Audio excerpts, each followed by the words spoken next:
आराध्य के श्री चरणों में कोटि शह नमन। ज्ञानशाला परिवार को सादर जय जिनेन्द्र। बच्चों, आप सभी जानते हैं कि हमारे पर्युषण महापर्व चल रहे हैं। पर्युषण महापर्व का कल छठा दिवस, जिसे हम जप दिवस के रूप में मनाएंगे। जैन धर्म में त्याग और तपस्या का जितना महत्व है, उतना महत्व जप का भी बताया गया है।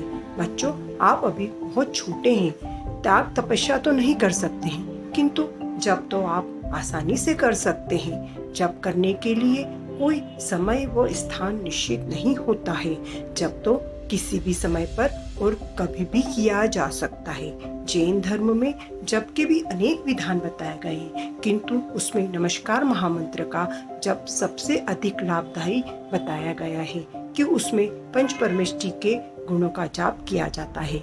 नमस्कार महामंत्र का जाप करने से हमारे अनेक अशुभ कर्म क्षय होते हैं और हम मोक्ष मार्ग की प्राप्ति पर आगे बढ़ सकते हैं। तो बच्चों, आप नमस्कार मंत्र तो जानते ही हैं, तो उसका जाप तो आसानी से कर सकते हैं। जप करने से मन की चंचलता कम होती है और एकाग्रता बढ़ती है और स्मरण शक्ति का विकास भी होता है। बच्चों, आप एक पूरी माला का जाप नहीं कर सकते तो कोई बात नहीं, आप छोटे छोटे रूप में भी नमस्कार महामंत्र का जाप कर सकते हैं। जैसे सुबह उठते ही आप नमस्कार महामंत्र गिने, सुबह भोजन से पहले और शाम को भोजन से पहले नमस्कार महामंत्र गिने, और रात को सोने से पहले। ऐसे 27 बार हम 4 बार गिनते हैं तो हमारी एक पूरी माला हो जाती है। लेकिन जब हम पूरी माला एक साथ गिनते हैं तो उसका और अधिक महत्व बढ़ जाता है। आपको एक छोटे से माध्यम के द्वारा बताना चाहती हूँ कि जप का कितना महत्व है। एक सुदर्शन सेठ थे, उनकी पत्नी ने उनके ऊपर शील का झूठा कलंक लगा दिया। सुदर्शन सेठ श्रद्धानिष्ठ श्रावक थे। वहां के राजा ने उन्हें मृत्यु दंड देकर सूली पर चढ़ाने का आदेश दे दिया। सुदर्शन सेठ मन से जाप करने लगे, एकाग्रता पूर्वक जाप करने लगे। जाप करते करते ही देखते वह सूली सिंहासन की बन गई। तो देखा बच्चों, आपने मन में एकाग्रता से जाप करते हैं तो जप का कितना महत्व होता है। तो आइए बच्चों, हम आज से ही नमस्कार महामंत्र का जाप शुरू कर दें। ओम अरहम।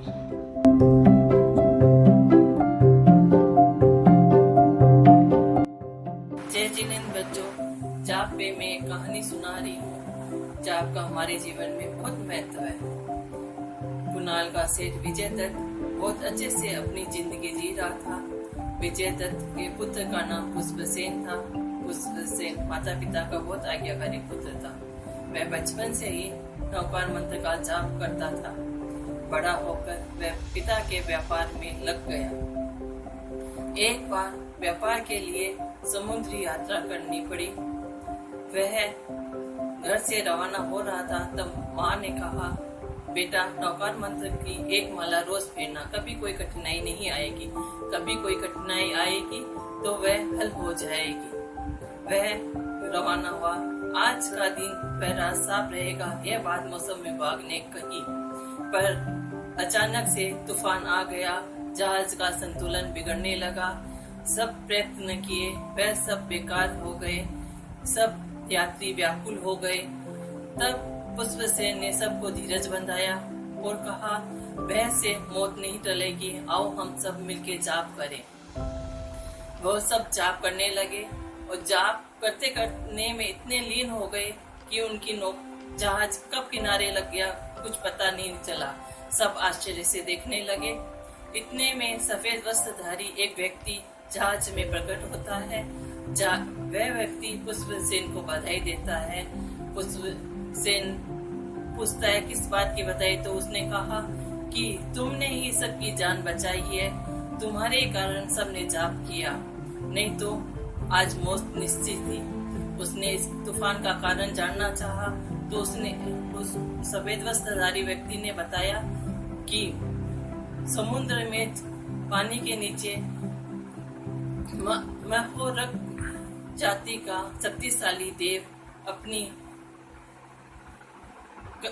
पत्नियों के साथ जल क्रीड़ा कर रहा था। तुम्हारा जहाज उधर से निकला, तब किसी ने मल उत्सर्जन किया तो वह मल इधर उधर न गिर के उनके ऊपर गिरा, तो उसको गुस्सा आया। वह तुम्हारा जहाज को नष्ट करना चाहता था, इसलिए यह तूफान आया। और तुम लोगों ने जाप किया तो वह तूफान रुक गया और तुम्हारी जहाज किनारे आ गई। इससे बच्चों हमको ये शिक्षा मिलती है, कभी आपदा आए तो हमें नौकार मंत्र का जाप करना चाहिए।